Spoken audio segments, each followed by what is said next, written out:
بسم اللہ الرحمن الرحیم۔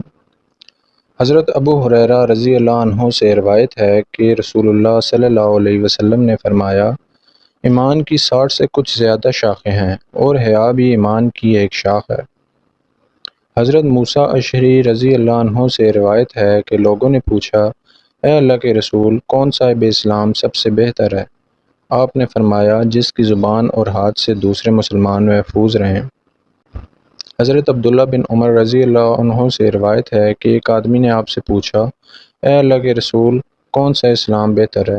آپ نے فرمایا، تم کھانا کھلاؤ اور سب کو سلام کرو، خواہ تم اسے پہچانتے ہو یا نہیں پہچانتے ہو۔ حضرت انس رضی اللہ عنہ سے روایت ہے کہ رسول اللہ صلی اللہ علیہ وسلم نے فرمایا، تم میں سے کوئی شخص مومن نہیں ہو سکتا یہاں تک کہ اپنے بھائی کے لیے وہی چیز پسند کرے جو اپنے لیے کرتا ہو۔ حضرت انس رضی اللہ عنہ سے روایت ہے کہ رسول اللہ صلی اللہ علیہ وسلم نے فرمایا، تم میں سے کوئی شخص اس وقت تک مومن نہیں ہو سکتا جب تک میں اس کے نزدیک اس کے والدین، اس کی اولاد اور تمام لوگوں سے زیادہ محبوب نہ ہو جاؤں۔ حضرت انس رضی اللہ عنہ سے روایت ہے کہ رسول اللہ صلی اللہ علیہ وسلم نے فرمایا، 3 خصلتیں ایسی ہیں جس میں یہ پیدا ہو جائیں اس نے ایمان کی شیرینی کو پا لیا۔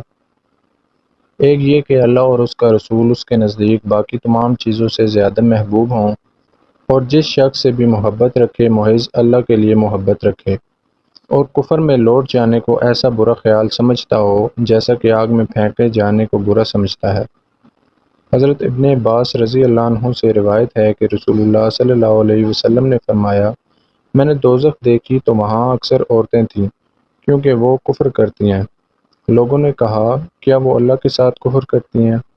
آپ نے فرمایا، نہیں، بلکہ وہ اپنے خاوند کا کفر کرتی ہیں، یعنی ناشکری کرتی ہیں اور احسان فراموش ہیں۔